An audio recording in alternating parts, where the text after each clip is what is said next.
So you got to put things in context, right? I'm going to take another quick break.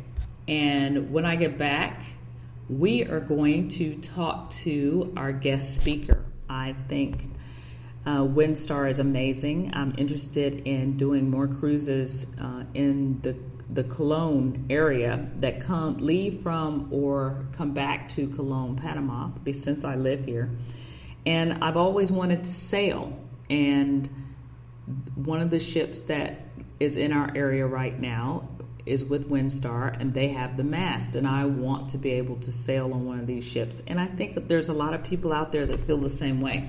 And so we're going to talk to Dianna Rome, and she's going to tell us all about what's going on with Windstar Cruises. And then we'll talk about 5 romantic destinations for Valentine's, because guess what? Valentine's is coming up, and it's not too late to book a trip for Valentine's. This is Karen Duncan, your bucket list buster. I'll be back in a minute.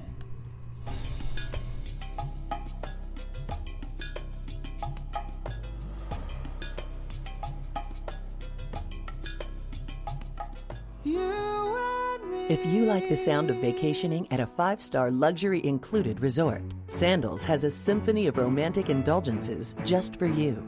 Sandals hits all the right notes for 2 people in love. Miles of pristine beaches harmonize with beautiful turquoise seas. Love Nest suites are orchestrated with private plunge pools and tranquility soaking tubs for 2. The tempo increases with unlimited land and water sports, including scuba diving and golf. Your taste buds are treated to a rhapsody of 5-star global gourmet dining at up to 16 world-class restaurants, including endless pours of premium spirits and wine, music to anyone's ears. From live entertainment to taxes, tips, and transfers, it's all included, all unlimited, and only at Sandals, the world's only 5-star luxury included resorts, voted world's best 21 years in a row. To book your loving Sandals vacation, contact Peaks Cruises and Tours at 512-529-3696. You're listening to your Bucket List Buster with Karen Duncan.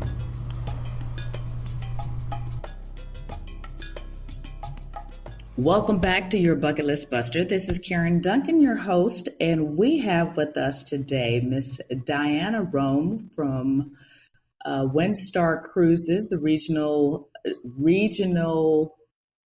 business. What did you just tell me your title was? I just totally went brain dead. I'm regional sales manager. Regional sales manager. I know what that is. Thank you for joining me today. How are you? I'm great. Thank you for having me. Absolutely. How was the holidays for you? Was it hectic? It was very hectic. So I had a lot of family in, especially my son who lives in Japan. So we were very busy the whole entire time. Wow, that's kind of fun. So he's a whole nother story living in Japan. What's he doing there? He teaches English and loves every Nice. minute of it. He's been there 6 years. So yeah, fun life. I love that. You know, my kids are in the business. My daughter is a flight attendant with JetBlue out of Fort Lauderdale, and my son is part of the entertainment cast for Norwegian Cruise Line. So they're all over the place. I didn't know that. Mm-hmm. Yes. All So over. you know. And we actually got to go to Japan in last May to pick up one of his ships that went from Japan to Vancouver. And so I got to do Japan for the first time, and I loved it. I would go back in a heartbeat. I would as well. I was also lucky enough to go with my work last year in July to Japan, and luckily met up with my son while I was there. But it was fabulous, way different than I expected Japan to be.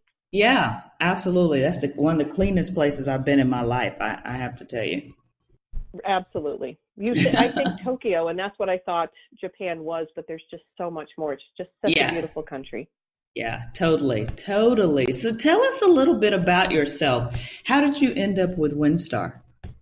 Well, I've actually been in the business a very long time, and if I give you years, it kind of discloses that I'm an old person nowadays. But I've been with Me too.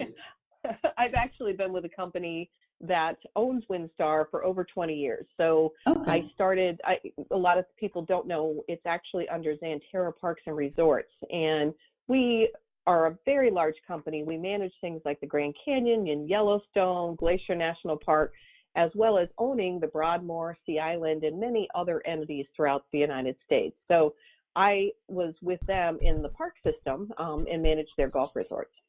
Oh, And then that's interesting. And then moved over to Windstar. Yes. That's very interesting. I love the cruise side. So did you go to school for hospitality, or how did you accidentally end up in the field?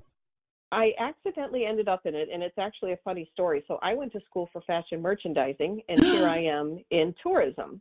My husband went to school for the industry. He went to school for tourism, and he is actually selling fireman clothing. So, we kind of have switched roles. That's funny. That's hilarious. So most people end up in this industry by accident, but are so happy Exactly. that they did, That's And really once you're there, really cool. it's hard to get out because it's so exciting. There's just so much to do in the hospitality that it's, to do anything else once you're in it, it's very, very difficult. Right. Yes, that's very true. It just kind of sucks you in, and then you're there for life. Absolutely. So tell us about Windstar. I'm pretty excited about your cruise line, and I'm going to provide full disclosure. I've not been on a Windstar cruise, but I'm very excited about the smaller ship experience. Well, I actually was the same way prior to working with Windstar. I've been with Windstar going on 6 years now. So prior to going on Windstar, I had been on 18 mega cruises, and I thought I knew everything about cruising. I knew what to do. And I loved cruising. Our large family would go every single year.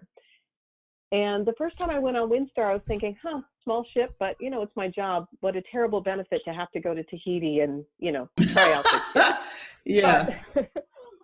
But and I will tell you, now that I've been on the small ships, I can't even, and I've been on them since, but I do not enjoy the big ships anymore because traveling on a small ship, it's really a totally different way to experience cruising. So with Windstar, our largest ship is 314 passengers. So that's very small considering that, most cruise ships nowadays carry 2,500 and more. Right. I mean, I've been on a cruise ship that was close to 6,000 passengers. The Oh, other I unique can't thing do with it. Windstar, yeah, oh, exactly. But I didn't know anything different with cruising until I had been on Windstar. The other part is it's the crowds. You simply don't have crowds when there's at the most 300 passengers that are getting off in a port. I mean, imagine you're really being able to enjoy the authentic culture and the destinations that you go to. Right. I was just speaking with one of my family members who I do this large cruise traveling with, the big ship traveling with, and we were talking about last year we were in Mexico, and we enjoyed our ship. It was fine. It was the big ship experience, but when we got off the ship in Mexico, we got off with our ship, which was, as I mentioned, close to 6,000 passengers. But we were in the same port that there were 5 other ships of the same size. So basically, almost 20,000 people went into this port and out of the port within a 6-hour time frame. I mean, crazy stuff. With Windstar, we're sometimes parked along the side of a road, and you literally just get off the ship and walk into town. It's a whole different way to experience an area and to really enjoy the places that we go. It's not just about being on the ship with Windstar. It really is about the destinations and the culture that we can immerse your guests in.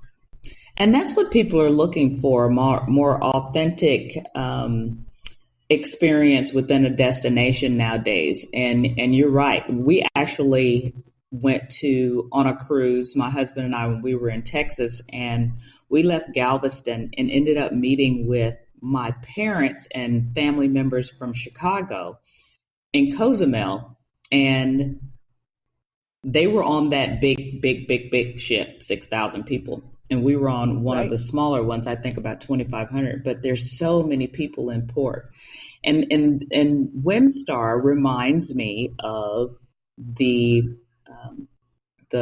river cruising experience that I had. That's about the size of the ships that they use for river cruising. And you get to do the same thing. You get to pull up right in downtown, wherever, and get off the ship and just really have the experience of the destination without a whole lot of people being around.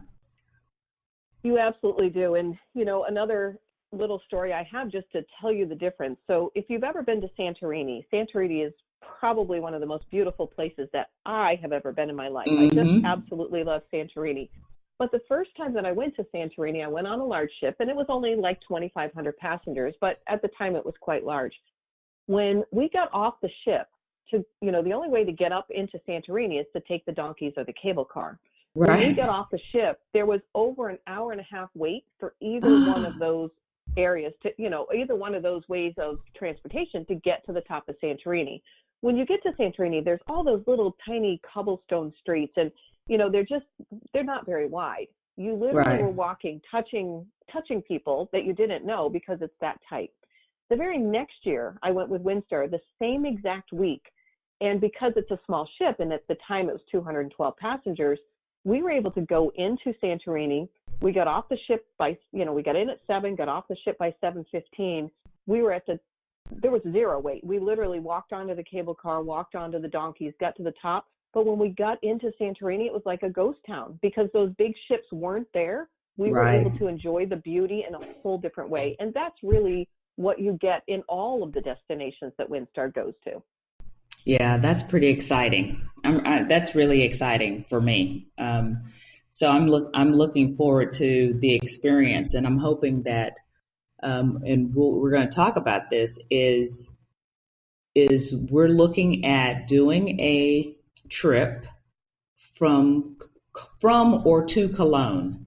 I've got two that I'm looking at. One for 2020, which is November, which would be St. Martin's to Cologne, and then one would be March 2021, which would be from Cologne to Portugal. Since I now live in Panama most of the time, and there's a huge expat community here, people are looking for vacation options on that's different. And you're one of the only ships that's actually coming to the Cologne area. So let's talk about the Legend, which is the ship that is here. I hear she's getting some makeover, and it's going to be absolutely beautiful. She is. So that's what we refer to as our Star Class ship. The ship itself will only be, even after the makeover, will only be 312 passengers. So still very, very small, but all suites. The cabin sizes are just gorgeous. I often host events on this particular class of ship. And every time that I bring guests, they're always like, "Oh my goodness, thank you for the upgrade." And I'm always like, "Well, it's actually not an upgrade. Those are our standard cabins." So because they are beautiful. I mean, they're 277 square feet. That's big. As a female, I will tell you my very favorite part. Well, first of all, they have gorgeous bathrooms, double sinks in the bathrooms, all granite, which is really nice. They're going to have big, giant walk-in showers. But the best part is, they have a walk-in closet. So plenty of room to have all your clothes hung, and you actually can store everything in there. You just have a lot of space. And the nice thing about, especially your event that you have in 2021, that particular group has complimentary laundry. Yeah. So what I do is the first day that I get on board, I basically push all of my laundry and send it out for pressing, and I send it out to the laundry. They even hang it in your closet, that nice big walk-in closet, and I don't have to do anything. It's just great. And your guests everybody who travels with you on that particular sailing will have that benefit as well. Nice. So, that's super nice. Yes, it's a very nice event. But the ship is also, we're known for our food and beverage. We're the official cruise line of the James Beard Foundation, and we take food very, very seriously. I think if you were to point out the best thing that we have on our ship, it's going to be the service that we offer, because our crew is amazing, and the food and beverage. You just can't wait to eat your next meal. And, a lot of ships have all their specialty restaurants. We have our specialty restaurants as well. Plus, we're going to be adding some new ones. But honestly, when you go to a specialty restaurant, your biggest fear is, oh my goodness, what am I missing in the main dining room? Because the food in our main dining room is scrumptious. It is prepared to order. We source our food and beverage locally as often as we can, so it's fresh and, just really great. It's not like a big ship. A big ship,